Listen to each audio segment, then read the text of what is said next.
temas. Voy a ser concreto, ir directo a lo principal, por lo que no tomará mucho tiempo. Este es el primer tema, manejo de la infección del tracto urinario. En realidad es la segunda parte del tema. En Medicina 1 abordamos sobre todo el manejo, porque en fisiopatología, el ciclo anterior, ustedes también desarrollaron este tema, estoy seguro, en lo que es fisiopatología, ¿no? Entonces, para que sea mucho más fácil abordar este tema de hoy, también les voy a compartir la primera charla sobre fisiopatología para que recuerden y hay una armonía o sincronía entre las dos partes, junto con el material que al final se los voy a compartir a través del delegado. Entonces, seguimos. Estas son las dos referencias principales que voy a utilizar para desarrollar el tema. La primera es una guía local reciente y la segunda es otra guía colombiana que creo que puede ser útil. Lo central, los elementos clave en el manejo de la infección del tracto urinario son estos dos componentes, ¿no? La clínica es esencial. No hay diagnóstico de infección si no hay clínica, local o general, ¿no? Porque el diagnóstico no se hace solo porque uno encuentra leucocituria o incluso piuria o bacteriuria. En los tres casos puede el paciente estar asintomático y eso no hace un diagnóstico de infección. No se trata el papel del examen de orina o del cultivo de orina. Se trata el paciente, ¿no? Y el paciente entonces debe tener cuadro clínico.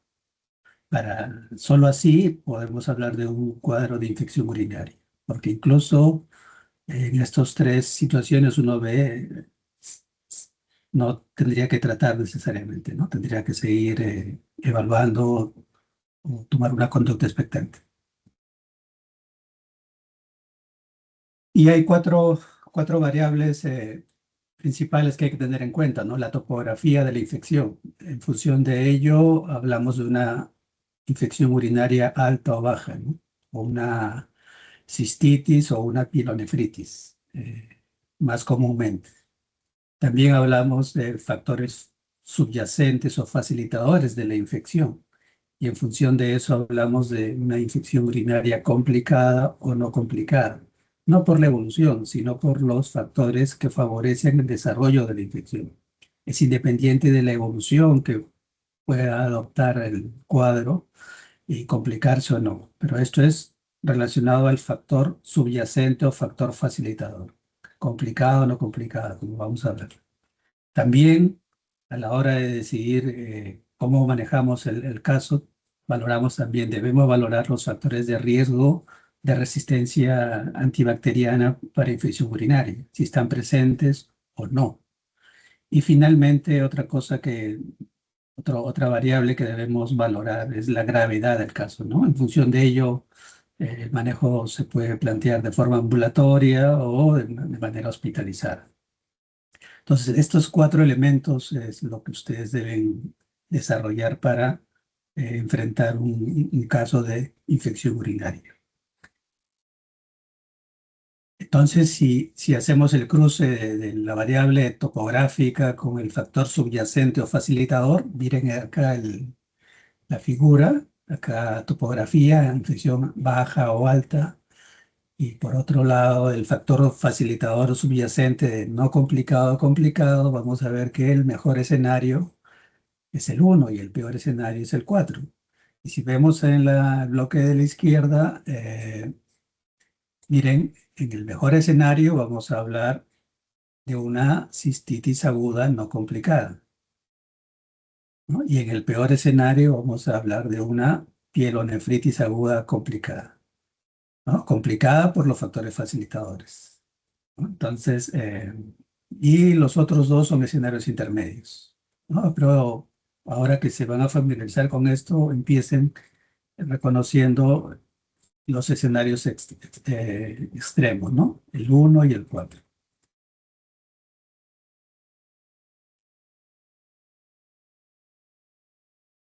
Ahora, cuando hablamos de una ETU baja, hablamos de una cistitis y el cortejo clínico puede incluir disuria, polaquiuria, urgencia miccional, dolor suprapúbico, tenemos vesical.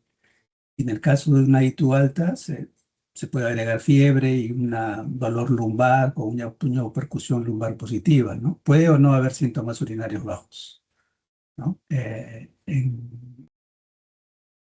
Y de factores facilitadores, hay una lista de chequeo. Vemos si hay alguno de estos que esté presente, si hay anomalías, hay historia de anomalías identificadas, anatómicas o funcionales de la vía urinaria, si hay comorbilidades como diabetes o inmunosupresión, o si ha habido una instrumentación reciente de las vías urinarias, o otro episodio de infección en los últimos 6 meses, o si estamos frente a una infección en una mujer embarazada, o más bien se trata de un varón. Si hay alguna de estas situaciones, podemos hablar de una ITU complicada o no, ¿no? Por el factor subyacente o facilitador, nuevamente. Si hacemos el cruce de factor subyacente y riesgo de resistencia, en primera parte, miren, acá en el caso de una ITU baja, una cistitis, no complicada, complicada, y aquí sin riesgo de resistencia y con riesgo de resistencia. En el mejor escenario, estaríamos frente a una cistitis aguda no complicada, sin riesgo de resistencia antibacteriana. ¿Por qué valoramos el riesgo de resistencia? Para definir la cobertura antibacteriana, ¿no? Si hay riesgo de resistencia, entonces mi cobertura tiene que considerar esa opción de acuerdo al lugar donde esté trabajando o al comportamiento de la microbiología en el lugar donde me desempeño. Y en el peor escenario, estaríamos frente a una cistitis aguda complicada con riesgo de resistencia antibacteriana. Entonces, y hay dos situaciones que incrementan el riesgo de resistencia, entonces mi cobertura debe considerar eso. La segunda parte, en este caso, frente a una infección urinaria alta o una pielonefritis, en el mejor escenario, en el escenario 1, estaríamos frente a una pielonefritis aguda no complicada, sin riesgo de resistencia antibacteriana. Y en el peor escenario, frente a una pielonefritis aguda complicada con riesgo de resistencia antibacteriana, ¿no? Entonces, ustedes van haciendo los cruces y van definiendo el escenario. Ahora, ese factor subyacente, si hacemos el cruce con la gravedad del caso, en un escenario de una ITU baja, de una cistitis, no complicada, complicada, y versus si la situación es grave o no. En el mejor escenario estaríamos frente a una cistitis aguda no complicada y no grave.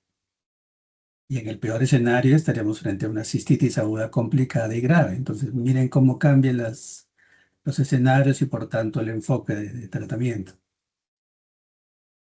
Y en la segunda parte, para una ITU alta, en el mejor escenario estaríamos frente a una pielonefritis aguda no complicada y no grave, y en el peor escenario una pielonefritis aguda complicada y grave, ¿no? Obviamente, de este modo va a ser muy fácil la decisión de dónde vamos a manejar al paciente y cómo. En ese sentido, ¿cómo planteamos el manejo de una cistitis aguda sin factores de riesgo de resistencia antibacteriana? En el caso de una cistitis no complicada, en la primera línea se suele proponer nitrofurantoína, ¿no? 100 miligramos cada 6 horas, en su versión original, tradicional, pero el inconveniente de la nitrofurantoína es que puede no ser muy tolerable. Entonces, hay en el mercado disponible una presentación de liberación prolongada que puede permitir el uso cada 12 horas, ¿no? Entonces, eso es una alternativa si hay los recursos para asumirlo, ¿no? Macrodentina, etcétera. Y como segunda línea, eh, aquí se plantea el cotrimoxazol, cefalexina y amoxicilina. Pero hay un inconveniente, el cotrimoxazol y también las quinolonas como el ciprofloxacino, en nuestro medio hay una alta proporción de resistencia. De cada 4 casos, 3 van a ser resistentes, entonces no es una opción de terapia empírica. en estos escenarios, ¿no? Nos quedaríamos, si no hay opción de usar nitrofurantoína, con cefalexina, que todavía es una alternativa que nos puede ser de utilidad. Entonces, y si estuviésemos frente a una situación de una cistitis complicada, un paciente implique gravedad, pues podemos usar cefasolina de forma parenteral, intravenosa, ¿no? Uno puede usar dosis medianas o dosis tope, de acuerdo a la situación. Y si el manejo es ambulatorio, en función del estimado del filtrado de glomérulo, ¿no? Si es más de 45, podemos usar todavía nitrofurantoína, y si es menos, fosfomicina oral, ¿no? Incluso en dosis única.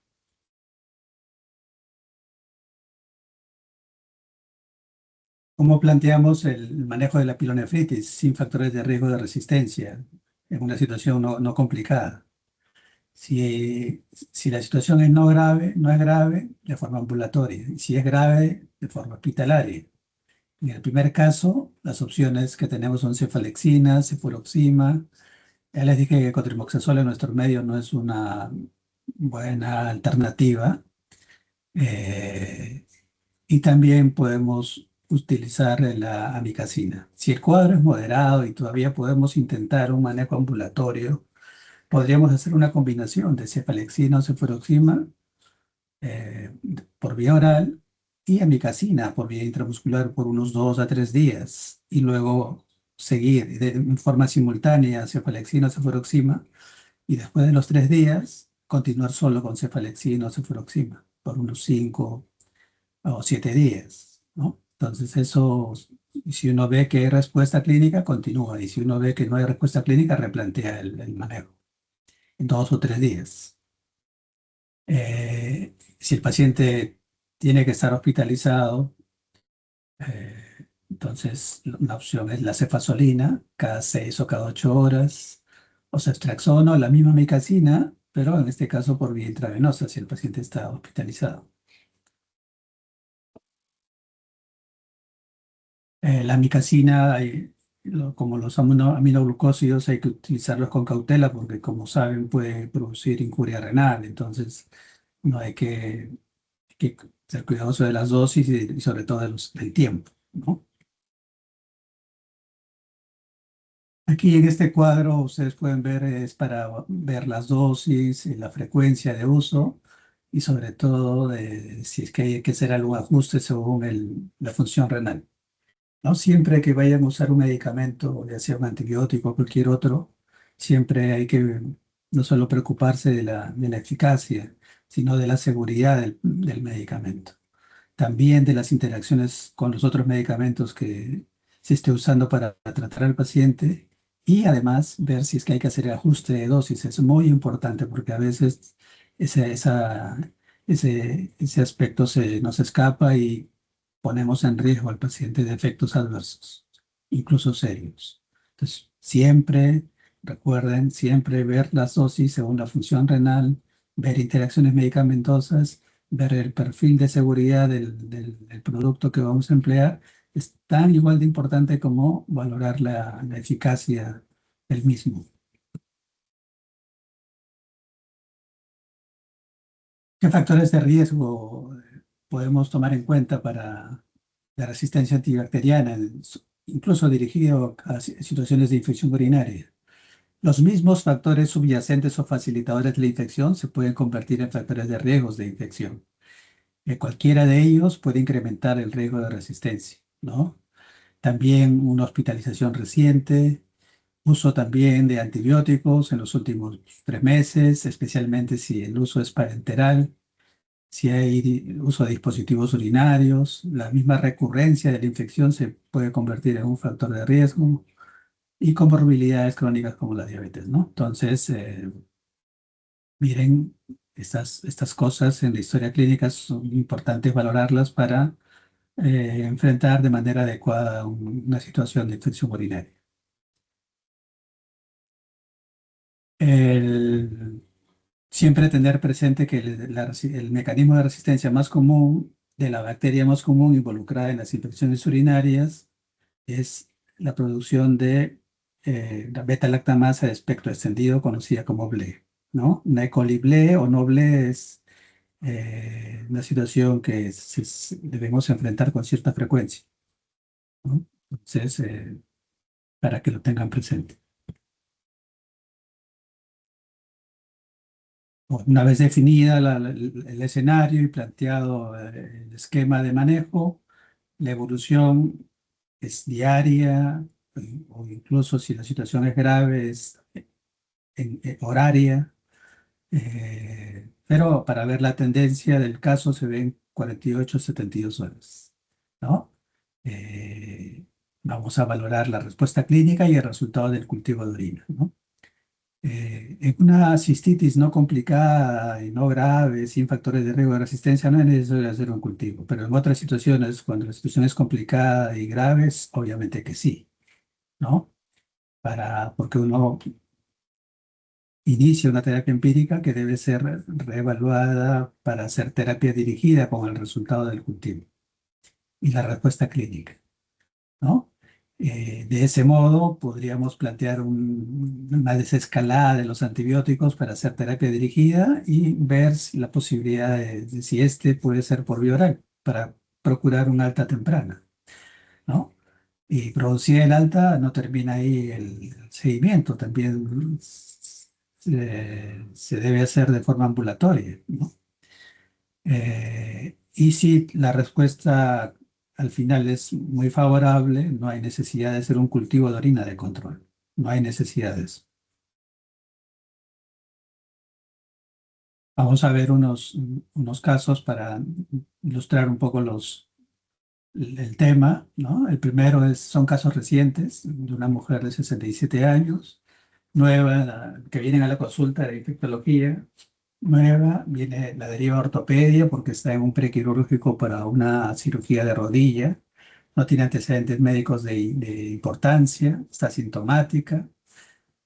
Sin embargo, el 3 de marzo como parte de la evaluación preoperatoria rigurosa, cirugía de cadera o rodilla, se le encuentra un cultivo de orina positivo a Escherichia coli, que es pan sensible, ¿no? Eh, por ese resultado le indican cefalexina por 5 días, ¿no? Pero curiosamente los cultivos posteriores del 24 y 17 de abril, 24 de marzo y 17 de abril, siguen siendo positivos. En este caso ya no con una sensibilidad completa, sino más bien ya con resistencia a cipro y resistencia a 4-himoxazol, en los dos casos, ¿no? BLE negativo, no es BLE obviamente. Y, y le indican en obstetricia, donde trabaja, gentamicina por 10 días y además le solicitan una ecografía renal. Cuando llega a la consulta, el 28 de abril, ya tenía 7 días de gentamicina, eh, y entonces el planteamiento en ese momento es suspender la gentamicina. 7 días ya es suficiente, ¿no? Esto es una bacteriuria sintomática que no habría la necesidad de tratar.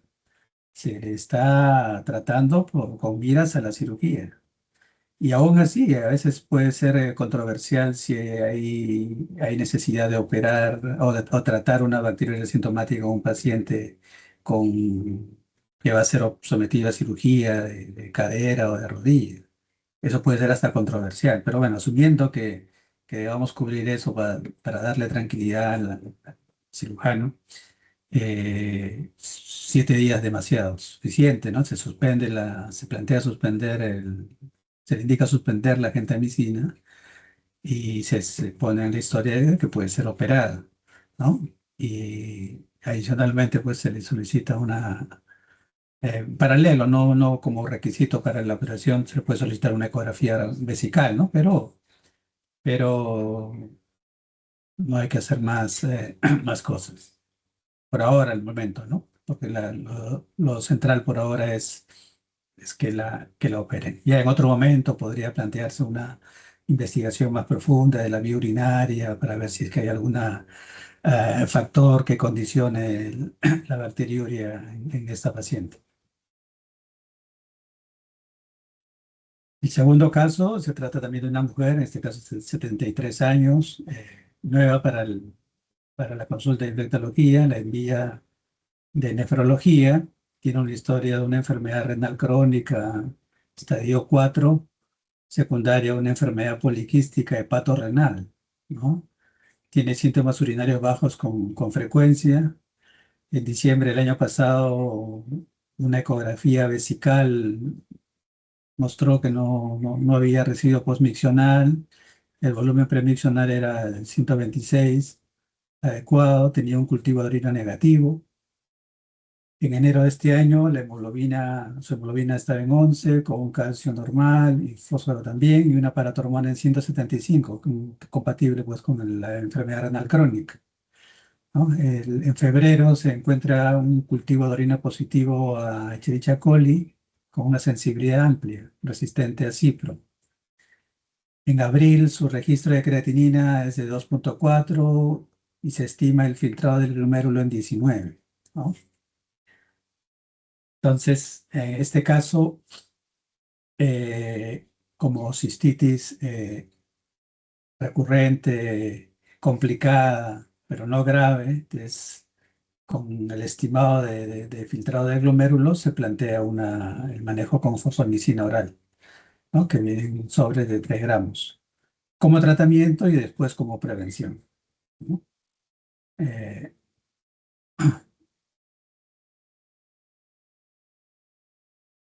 Aquí unas imágenes de este caso, de esta señora. Miren a la izquierda las imágenes, quistes hepáticos. Esto es una tomografía de abdomen en corte coronal, ¿no? Y miren los riñones, las imágenes quísticas, ¿no? Esto es una enfermedad para graficarlo de la enfermedad poliquística hepática y renal.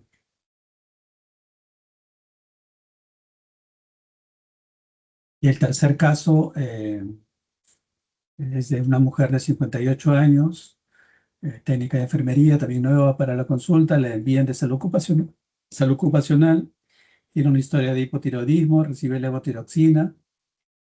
El 11 de mayo, bruscamente hace un cuadro de cistitis aguda que incluye hematuria macroscópica, ¿no? Se atiende en salud ocupacional, un examen general de orina muestra que hay leucocituria y también hematuria, ¿no? Le indican ciprofloxacina oral y le solicitan un cultivo de orina y una ecografía renal, ¿no? Al día siguiente, cuando acude a la consulta, ya se siente mejor, no se ha repetido la hematuria, por tanto, aunque el manejo no era como el que les he comentado, dado que la paciente se sentía mejor y no era un caso grave, eh, se decidió sostener, pero verificando que la muestra de orina estaba en proceso para cultivo, ¿no? Entonces, y se agregó una solicitud de ecografía de la vejiga vesical. 3 días después, vuelve la consulta, habíamos quedado en eso, la evolución siguió siendo favorable y había continuado con ciprofloxacino y el cultivo de orina en un reporte preliminar mostró que era positivo a Escherichia coli o una sensibilidad amplia que incluía la sensibilidad al ciprofloxacino, ¿no? Por fortuna para la pacientita, ¿no? Y traía resultados de la ecografía particular renal, tanto renal como vesical, que no mostraban mayor alteración. Entonces, para que vean lo frecuente que pueden ser estos casos. Matías, Sí, doctor. con esto termina la primera parte. Me das unos instantes para colocar la segunda presentación, Claro. ¿sí? Y al Sí, final doctor. de los dos temas va a haber una ronda de preguntas, comentarios, ¿sí? Sí, doctor, está bien.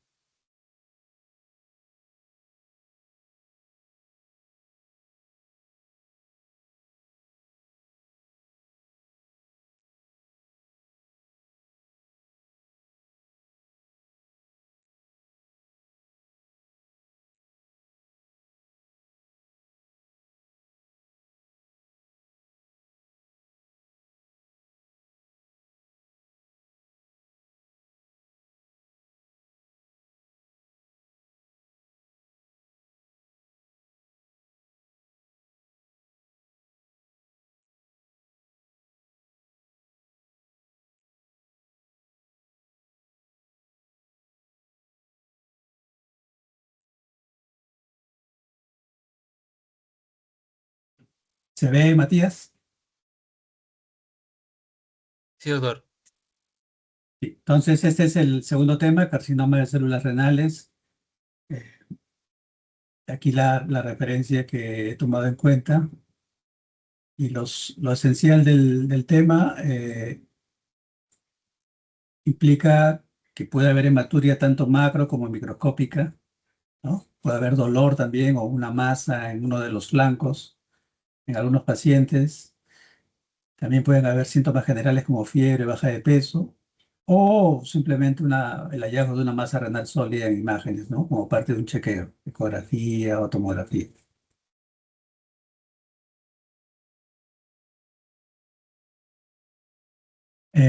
Para introducir al tema, voy a utilizar unos datos de Estados Unidos para graficar la importancia del tema. Miren, en este país el cáncer de células renales, que incluye el de la pelvis renal, puede acontecer en un 4%, ¿no? Eso representó hace algunos años más de 70.000 casos nuevos, ¿no? 15.000 decesos. La ocurrencia es en adultos mayores y los varones son los más afectados de una razón de 2-1 respecto de las mujeres, ¿no? Hablan de factores de riesgo, pero son inespecíficos, ¿no? Generales: inactividad, obesidad, diabetes, consumo de tabaco.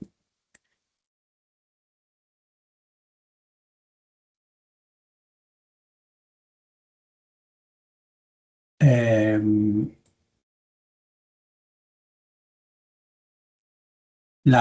Esto puede tener un origen familiar, ¿verdad? Por eso en la historia clínica siempre hay que ver si hay antecedentes familiares cercanos o incluso o no. El segmento del nefrón más afectado es el túbulo contorneado proximal. Y la histopatología no es única, es más bien variada, siendo la más frecuente en células claras, ¿no? Pero no es la única.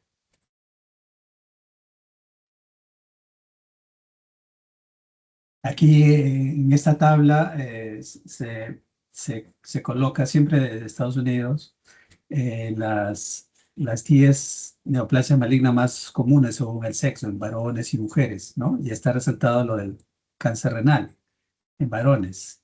Miren, está en sexto lugar y en el caso de mujeres en el noveno. O sea, está dentro de los 10 más comunes, más frecuentes, ¿no? En el caso de varones en nuestro país, nosotros tenemos eh, más cáncer de estómago que en Norteamérica, ¿no? Con fin de esa salvedad, ¿no? Y en el caso de mujeres tenemos nosotros más cáncer del cuello del útero, ¿no? Que cáncer de mama. Entonces, ambos son importantes en nuestro medio, ¿no?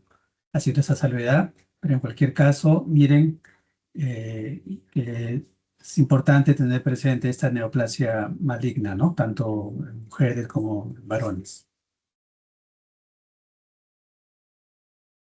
En cuanto a las manifestaciones clínicas, hematuria un 60%, macro, micro, dolor un 30% en los flancos, y la triada de dolor, masa y hematuria en un 10%, ¿no? En uno de cada 10. Pero eso puede representar una situación avanzada, ¿no? Entonces, no hay que esperar eso para recién sospechar, pues, de neoplasia. Tiene que ser más bien más temprano, ¿no?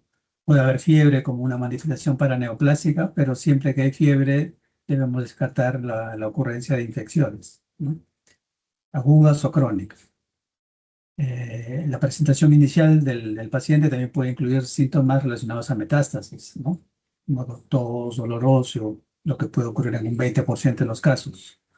Y como mencioné al comienzo, todo esto puede limitarse a un hallazgo incidental, ¿no? Por ecografía o tomografía, y la masa sólida que hay que evaluar.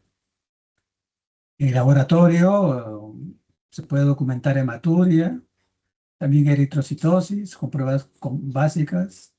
Y puede haber incluso hipercalcemia, dado según el estadiaje o la extensión de la enfermedad, ¿no? Las imágenes son claves, ¿no? Desde un hallazgo incidental hasta una valoración de la extensión por tomografía, incluso resonancia, son muy útiles para evaluar si hay compromiso regional, nodal o ganglionar, adrenal, hepático, renal, y también si hay trombos en las venas, la vena renal o cava, ¿no? Lo cual afectaría el pronóstico, ¿no? También se puede considerar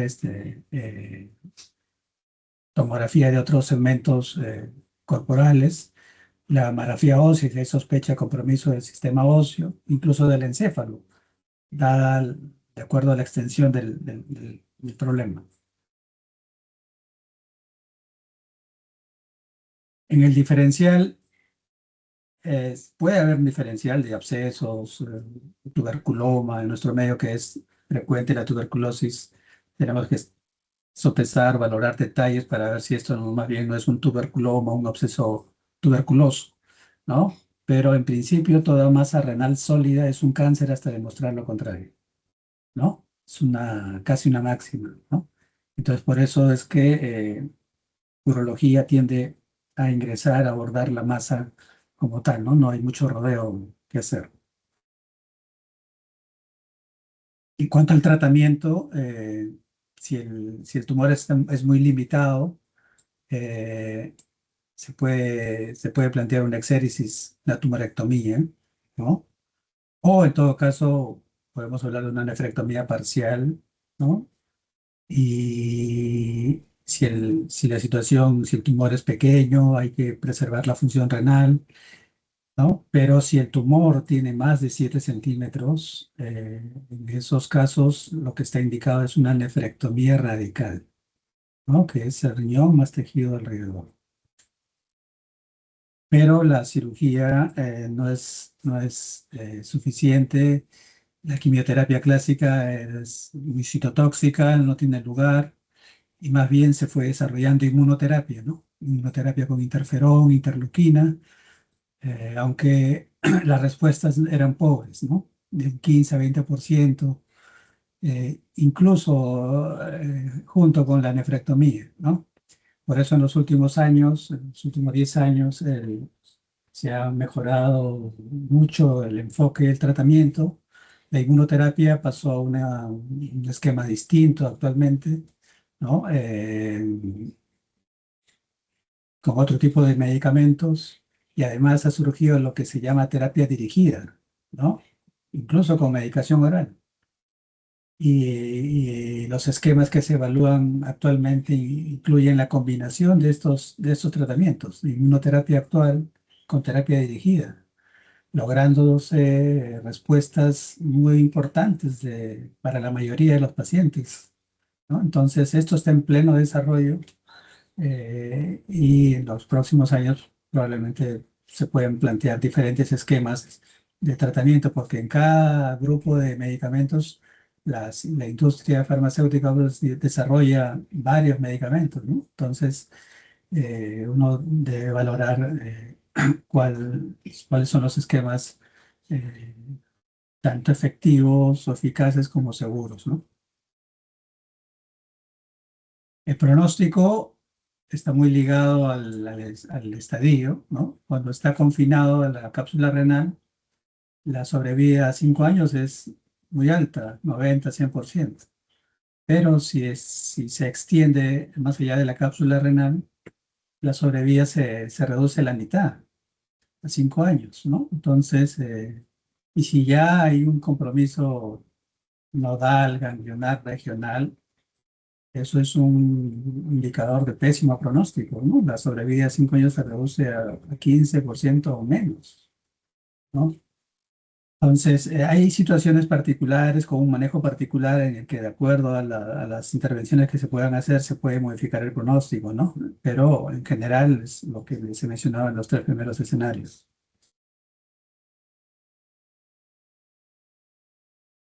Hay otros tumores que se pueden considerar, ¿no?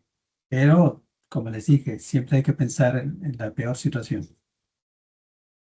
Ahora, no solamente hay el cáncer renal primario, también hay el cáncer renal secundario, ¿no? Que no es infrecuente. Miren, en pulmón puede ocurrir en un 20%, mama un 10%, en cáncer primario de estómago un 10%, con metástasis a los riñones. Incluso puede haber una metástasis del otro riñón, ¿no? Contralateral. En estos casos, el compromiso es focal. pero cuando hablamos de linfomas o leucemias que comprometen el riñón, en esos casos más bien hablamos de infiltración, ¿no? Que es más, tiende a ser más difuso.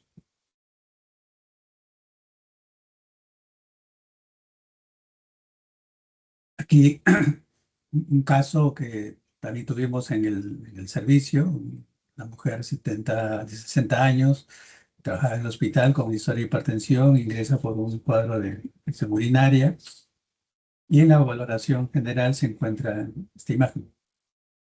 Una tomografía de abdomen, corte transversal, esta imagen, ¿no? Y siempre que ustedes quieran valorar la vía urinaria, antes se hacía por radiología la urografía intravenosa, un estudio muy tedioso en varias fases, pero ahora uno puede solicitar una urotomografía, ¿no? En la que se reconstruyen las imágenes de la vía urinaria y puede ayudar a valorar mejor toda la vía urinaria, ¿no? Aquí se observa la lesión.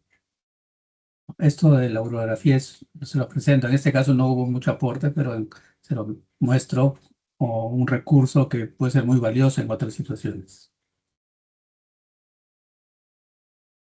Y entonces la paciente, después del tratamiento de la infección urinaria, pasó a urología para que la lista para ser operada, ¿no?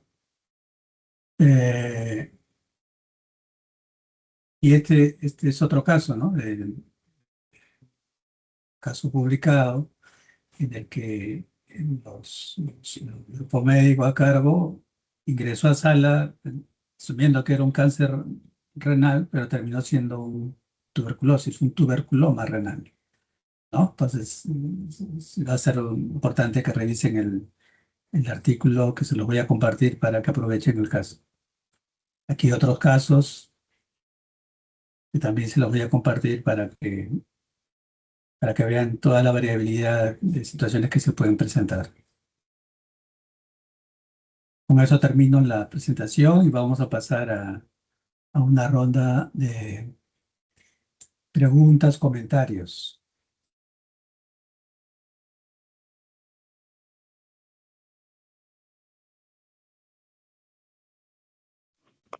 Doctor, buenas noches. Sí, voy a empezar con Alejandro, ¿está? Alejandro Coronel.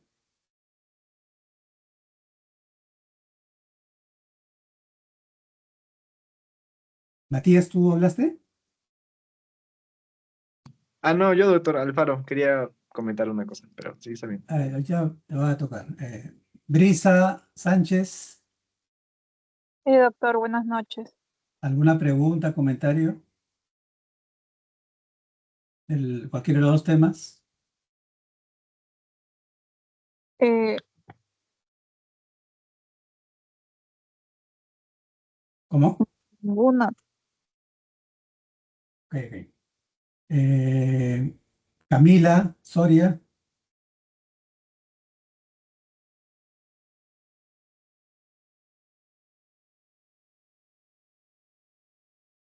Alejandro Coronel,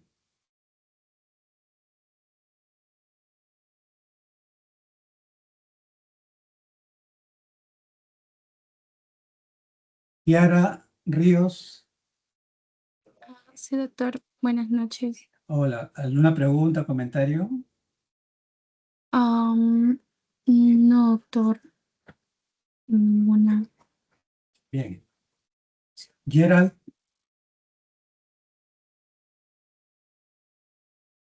Buenas noches, Gerald, doc. hola, ¿alguna pregunta, comentario que tengas? Creo que no, doctor, está muy bueno. No sabría qué preguntarle. Bien, solo voy a comentar antes que se me vaya la idea. Si estamos frente a una infección urinaria grave, ¿no? Que el paciente tiene que estar hospitalizado, hay riesgo de resistencia bacteriana, puede ser una situación de que haya factores facilitadores de la infección, el peor escenario, ¿no? Entonces, obviamente, como parte del manejo se va a recolectar la muestra de orina para el cultivo y tenemos que empezar una cobertura antibiótica, ¿no? Hay riesgo de resistencia, la situación es grave, entonces eh, tratamos de cubrir las opciones de resistencia, si es BLE u otros mecanismos. Entonces empezamos, carbapenem es una buena alternativa, ¿no? Imipenem, meropenem, ¿no? Y si luego de 2 o 3 días o ya con el resultado del cultivo de orina se demuestra que es una E. coli BLE, entonces, y hay respuesta clínica, entonces podemos desescalar a ertapenem, que es una vez al día, porque imipenem, meropenem la cobertura es más amplia todavía y hay que usar 3 o 4 veces al día, ¿no? Pero si se demuestra con el cultivo que la E. coli es BLE, tiene ese mecanismo de resistencia, ahí lo indicado es usar, hacer desescalar a ertapenem. Y como es una vez al día, incluso puede completarse el manejo ambulatoriamente, ¿no? Bajo supervisión. Entonces, otra situación en la que vamos a tener que recurrir a carbapenem es si hay una situación de alergia a los metalactámicos, una alergia clara, definida, grave, ¿no? Cuando ustedes hacen la historia, no es suficiente que recojan el dato de que un paciente es alérgico a la penicilina o betalactámicos, sino tienen que definir en qué consistió la alergia, si es grave o no, fue grave o no. Porque si es grave y no hay opción de utilizarlo, ¿no? Y si hay duda, bueno, uno aprovecha la hospitalización y evalúa si con inmunología si hay opción o no de utilizar el producto. ¿Sí? Matías,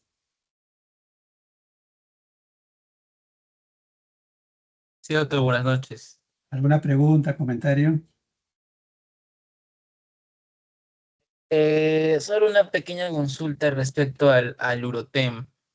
Sí, Tendrá que, o sea, criterios, por ejemplo, en un paciente diabético, ¿habría algún criterio adicional o capaz guiarnos meramente por el nivel de filtrado glomerular?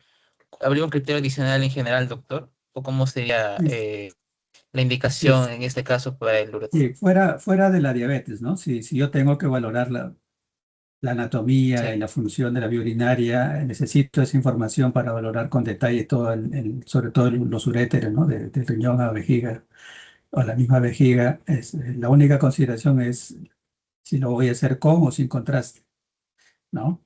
Entonces, si la función renal no es problema, con contraste, pero si es problema y hay mucha necesidad de valorar con este componente, entonces hago protección renal, ¿no? Pero en otros casos puede ser suficiente sin contraste, como una aproximación inicial al problema, ¿no? Entonces, por ejemplo, si hay sospecha de cálculo, el cálculo es el problema, no necesariamente tengo que usar contraste, ¿no? Entonces, y lo otro que es importante es el Urotem se hace a partir de tomografías de abdomen y pelvis, pero si ustedes piden una tomografía de abdomen, pelvis, con o sin contraste, se las van a hacer como tradicionalmente las hacen, pero si el problema es de la vía urinaria, renal, o de los uréteros o de la vejiga, es mejor solicitarla pues, como Urotem, ¿no? Con o sin contraste. Entonces, de ese modo, el tecnólogo debe reconstruir las imágenes de la vía urinaria para que ustedes valoren mejor el problema que tiene el paciente. Y adicionalmente a las imágenes del Urotem van a tener las imágenes del abdomen o la pelvis, ¿no? Entonces se aprovecha más el estudio en beneficio del paciente. ¿Sí? sí, doctor. Miguel Alfaro, Sí, doctor, buenas noches. Yo tengo un hola. comentario. Sí, Según lo que había estado leyendo, en el pasado se usaba las fluoroquinolonas de primera línea. O sea, un paciente venía con cistitis y se le daba ciprofloxacina así de la nada y según ley, eso hizo que las E. coli desarrollen resistencia, por lo cual ahora se da la fosfomicina si es una cistitis no complicada, de primera línea, por supuesto. Al menos eso es lo que decía la guía, doctor. sí, obviamente el tenemos que usar antibióticos, ¿no? Y el uso de los antibióticos, si lo usas mal, genera resistencia. Pero si lo usas bien también, o sea, si lo usas mal, peor, ¿no? O sea, tan generalizado ha sido el uso de quinolonas o cotrimoxazol que la resistencia, la prevalencia de resistencia es alta, ¿no? Y eso es lo que les he tratado de transmitir, de que cada 3 casos, uno va a funcionar, los otros 3 no va a funcionar. Entonces, si ustedes valoran en el paciente que hay o no riesgo de resistencia, como les he mencionado, lo más probable es que no funcione. Pero si no hay alguno, quizá pueda funcionar, pero va a ser un riesgo. Entonces, tienes otras opciones en el mismo nivel que puedes emplear en lugar de Cipro y Cotri. Entonces, en general, en nuestro medio no son buenas opciones para empezar tratamiento. Sí, doctor. Muchas gracias. Wilder Vilches, Doctor, sí, ¿alguna presente, pregunta, comentario? ¿Sí? doctor,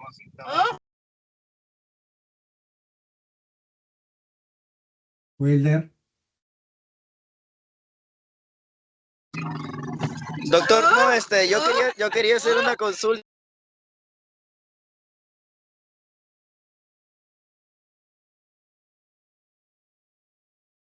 Sena, Sena Butarra,